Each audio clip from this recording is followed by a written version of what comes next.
বন্ধুরা, কখনো ভেবে দেখেছেন গ্রামে বসে কিভাবে এমন ব্যবসা করা যায় যেটা দিয়ে নিজের আয় হবে, আবার গ্রামের মানুষেরও উপকার হবে?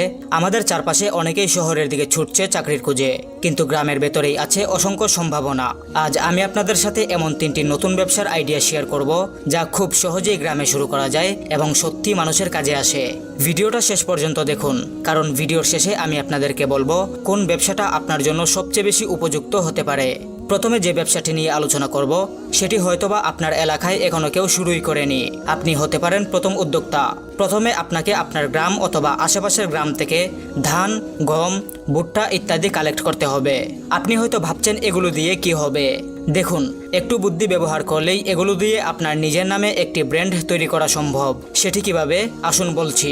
প্রথমে এই উপাদানগুলো পাইকারি মূল্যে কিনে আনবেন। তারপর যে কোনো একটি ফ্যাক্টরি থেকে পলিথিনের সব ব্যাগ বানিয়ে আনবেন এবং অবশ্যই ব্যাগগুলোকে আপনার নাম অথবা এমন একটি নাম দিয়ে বানিয়ে আনবেন যেই নাম পরবর্তীতে বাজারে একটি ব্র্যান্ডে রূপান্তরিত হবে। তারপর সেই ব্যাগে 1 কেজি বা 2 কেজি করে ধানের চাল, গম বা ভুট্টা প্যাকেটজাত করে আপনি চাইলে আপনার এলাকার বাজারগুলোতে যে কোনো সুপার শপে অথবা মুদি দোকানেও সেল দিতে পারেন। লোকজন যখন আপনার পণ্যগুলো কিনে নিয়ে দেখবে এটাতে আসলেই ভালো কিছু আছে, তাহলে বারবার তারা আপনার এই নামের পণ্যগুলো বাজারে খুঁজবে, আর এটা দিয়েই আপনি একদিন বড় কোম্পানি করতে পারবেন। 2 নম্বরে যে ব্যবসাটির কথা বলবো সেটি হচ্ছে সোলার এনার্জি চার্জিং স্টেশন। গ্রামে বিদ্যুতের সমস্যা এখনো আছে। লোডশেডিং, ভোল্টেজ ওঠানামা, এসব কারণে মানুষ কষ্ট পায়। এমন পরিস্থিতিতে যদি গ্রামের বাজারে একটি সোলার চার্জিং স্টেশন থাকে তাহলে কি হবে ভেবে দেখুন তো। মানুষ সহজেই মোবাইল চার্জ দিতে পারবে, খরচও সামান্য। প্রতিবার চার্জের জন্য 5 বা 10 টাকা নিলেই ইনকাম হবে। একটা ছোট্ট জায়গা, কিছু সোলার প্যানেল আর ব্যাটারি, বেশ ব্যবসা শুরু হয়ে গেল। এখানেই শেষ নয়, চাইলে এখান থেকে আরো অনেক সেবা দিতে পারবেন, যেমন মোবাইল ব্যাংকিং সেবা, ছোট ফ্যান বা লাইট চালানো, এমনকি পানির মোটরও। অল্প পুঁজিতে শুরু করে ধীরে ধীরে বড় করলে এটাই হয়ে উঠবে গ্রামের একটি গুরুত্বপূর্ণ সেন্টার। ভাবুন তো, যখন লোডশেডিং হবে আর মানুষ আপনার স্টেশনে এসে সার্ভিস নেবে, তখনই বুঝবেন এই ব্যবসা শুধু আপনার নয়, গ্রামের মানুষেরও কতটা প্রয়োজন। সর্বশেষ যে ব্যবসাটির কথা বলবো সেটি হচ্ছে মাশরুম চাষ। বন্ধুরা, এবার বলি একদম নতুন আর আকর্ষণীয় একটা ব্যবসা, মাশরুম চাষ। এটা করতে খুব বেশি জায়গা লাগে না, এমনকি ঘরের ভেতরেই করা যায়।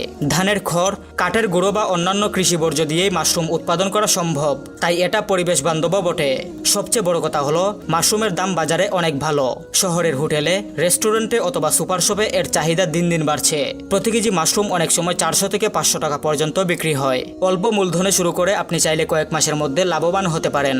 আর এই কাজটি নারীদের জন্য দারুণ, কারণ এটা করতে শারীরিকভাবে কষ্টকর নয়, আবার ঘরের ভেতরে বসেই করা যায়। তাই চাইলে পুরো পরিবারকে নিয়ে খুব সহজেই এই ব্যবসা শুরু করা সম্ভব। একদিকে স্বাস্থ্যকর খাবার তৈরি হবে, অন্যদিকে আপনার জন্য তৈরি হবে নতুন আয়ের পথ। তো বন্ধুরা, দেখলেন তো গ্রামে বসেই কিভাবে নতুন ধরনের ব্যবসা শুরু করা যায়। ধান, গম পাইকারি কিনে সেগুলোকে প্যাকেটিং করে খুচরা বিক্রি করলে নিজের নামে ব্র্যান্ড তৈরি করা যাবে। সোলার চার্জিং স্টেশন, যা মানুষকে বিদ্যুতের বিকল্প দেবে। আর মাশরুম চাষ, যা অল্প জায়গায় অনেক লাভ এনে দেবে। আপনি যদি একটু দূরদর্শী চিন্তা করেন তাহলেই বুঝবেন গ্রামে বসেই বড় সম্ভাবনা তৈরি করা যায়। আমাদের শুধু দরকার সঠিক পরিকল্পনা আর সাহস করে শুরু করার মানসিকতা। আপনার কাছে কোন আইডিয়াটি ভালো লেগেছে তা কমেন্টে লিখতে ভুলবেন না। আর ভিডিওটি ভালো লাগলে লাইক করবেন, বন্ধুদের সাথে শেয়ার করবেন, আর আমাদের চ্যানেলে নতুন হলে অবশ্যই আমাদের চ্যানেলটিকে সাবস্ক্রাইব করে পাশে থাকবেন।